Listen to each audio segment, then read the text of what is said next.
Now, before you start attacking me, I'm gonna make this quick. I think Christopher Nolan is one of the most talented directors in the industry today. He's the reason I fell in love with filmmaking. He's the reason I even started this YouTube channel talking about movies, and I think he has never made a bad movie. Average, absolutely, but not horrible, right? So with that out of the way, just to clarify, I wanted to put out my initial thoughts on opening night, but I clearly did not know how to feel about it, as part of me forced myself to love it cause hey, it's Christopher Nolan, so it had to be good, right? But a part of me knew something was wrong, right? So here are a few reasons why Tenet absolutely disappointed me, and it took me 2 whole weeks to fully process this film.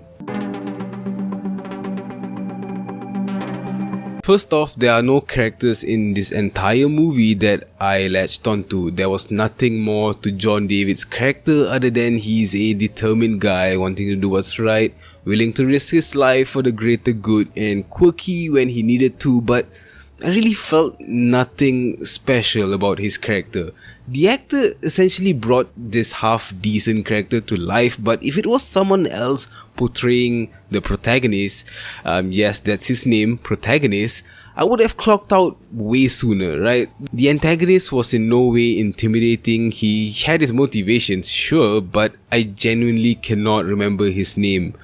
So once again, don't care. The only sort of memorable character is Robert Pattinson, and first off, this is a very sexy man. He's good at being this very posh British guy. I think he's gonna do well as Bruce Wayne. But back to Tenet. Robert Pattinson's character is quite unpredictable, and you're invested cause it always feels like he has something up his sleeve. The blonde girl, she does some things, can't remember her name once again, but she's just as mediocre as Mr. Protagonist and Antagonist. For how much shit The Dark Knight Rises takes, and I really don't know why, I remember Bane, how intimidating he was, how much screen presence he had. I remember Bruce Wayne, the man got mentally and physically broken and had to overcome so much to rise again. There was so much character, so much depth. There was a reason for the audience to get up from their seats and cheer as Bruce Wayne attempted to climb the pit. With Tenet, you really don't feel anything with any of the characters. It's so disappointing. So let's talk about the plot. I'm gonna be honest, I hated it. I hated how convoluted it felt. There was a subplot about some painting and blackmail and how they needed to get the painting to get to the bad guy to stop world destruction. Right? Of course, the whole time travel and objects going in reverse, like unshooting a gun or a building going back to its original form after an explosion. Don't get me wrong, all of it looks amazing, but it just felt like a bunch of very well shot, very well directed scenes distributed throughout such a horrible plot. It felt very jumpy. We were moving so quickly from scene to scene, from location to location. There was some beautiful scenery, but instead of showing it off, it just cuts to the next scene. And another problem I had was with the editing. I don't know if it was just me, but there was some terrible editings to the point where it was obvious they had some time constraints. Not only is the plot confusing as hell, can we talk about that sound balance?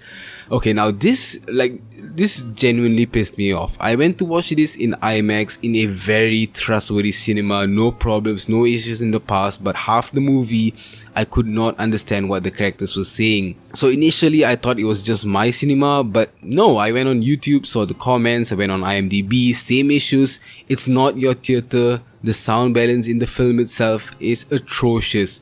How did this happen? This is the biggest release of the year and you messed up your sound balance. What are you doing? Speaking of confusing, let's be honest, most of us couldn't grasp the entirety of the plot on the first watch, and I thought I was retarded for not being able to follow, so I went on IMDb to see what people said, and comment after comment I saw the same pattern. People didn't understand what the hell was going on the first watch, but apparently on the second watch this film is a masterpiece. Here's where I have to say something a little bit controversial. If a film doesn't make a first good impression, you have the right to not give it a second chance, right?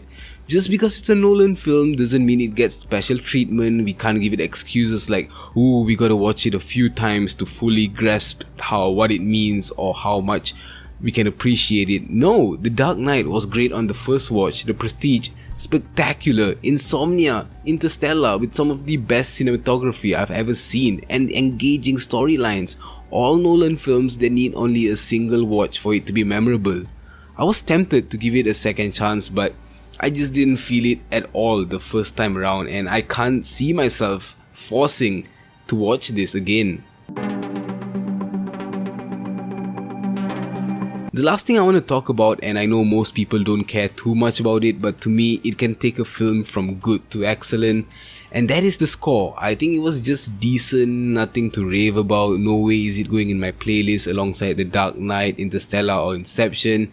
It's really disappointing because I thought at least the score could be the silver lining, but that Travis Scott song is pretty garbage.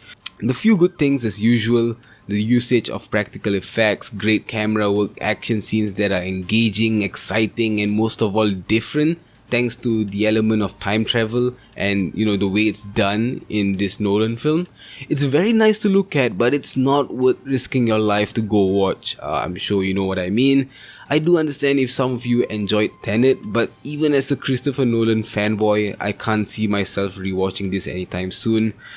That's all I have to say. Thanks for watching. See you guys in the next one.